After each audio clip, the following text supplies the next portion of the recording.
There is a growing concern going on right now in the gaming industry. Last year, a study was made showing that 80% of all retro games released before the year 2010 are being lost to time, with only 13% having been preserved as of 2023. A lot of people have been talking about how classic video games are disappearing, and rightfully so. Recently, a very alarming incident occurred. As of yesterday, Spec Ops: The Line has been removed from the Steam store page. Now, there's a reason for it. It wasn't just at random.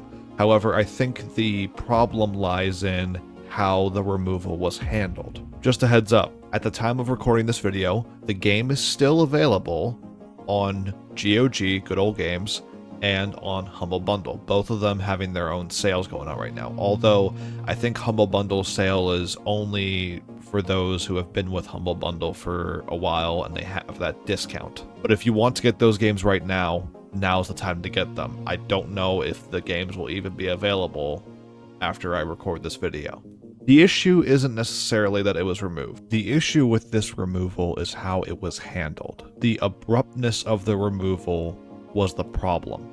There was no warning, there was no heads up, it just happened. If you are going to remove your game from the store page, at least have the courtesy to inform your consumers of what's going on.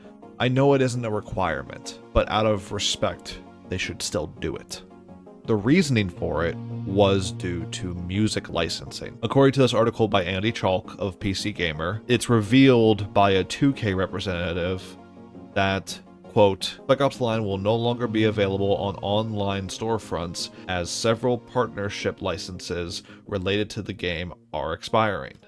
And this is mostly due to the fact that the game has several different songs in it. Music from Jimi Hendrix, Deep Purple, Martha and the Vandellas, and Bjork. And the problem that this brings up is many of these older games with licensed music in them, their licenses are soon to expire. And this is the reason why games in the past have also met the same fate as Spec Ops: The Line. This is not an isolated incident. This has happened before, for the same reason.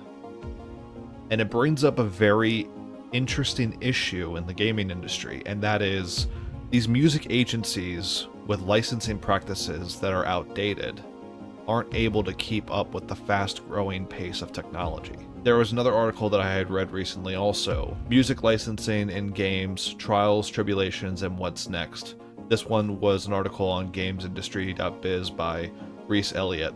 He goes into detail on explaining the problems that come with getting the licensed songs for different video games.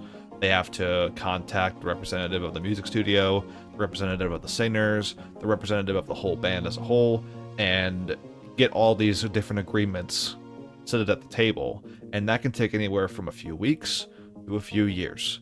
All depends on scheduling, because you gotta realize some of this music is not only trying to get into games, it's also trying to get into films.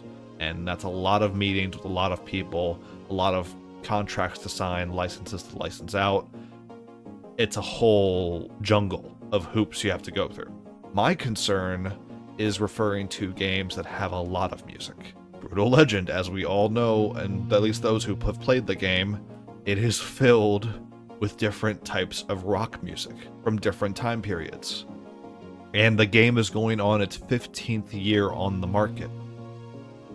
And I'm extremely concerned that, considering that Double Fine is working on other projects, they may not find it financially viable for them to continue renewing the license for those songs. A lot of these problems have to do with the fact that the systems of the old are not able to keep up with the systems of the new. Until changes are made to the copyright law, until changes are made to licensing practices, unfortunately this will be the eventual norm for classic video games. They will be left in the dust, unless you own a physical copy, or you were fortunate enough to have bought the game before it was delisted. I would like to hope that this encourages change but I don't see it happening anytime soon. Simply because everyone's focused on the new, and nobody wants to bother reminiscing on the past. Which, in an argument of itself, I get. I get it. I simply believe that games should be preserved. But my voice is a minority. I can't speak for anyone else, other than what I believe.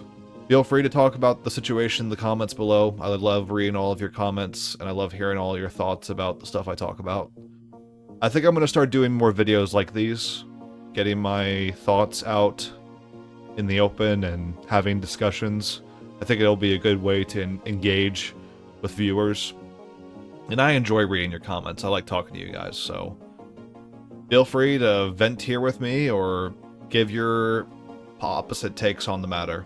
I'm willing to hear out all voices, so just be civil in the comments is all I ask. But yeah, that's gonna wrap it up. See you guys in the next one. Take care.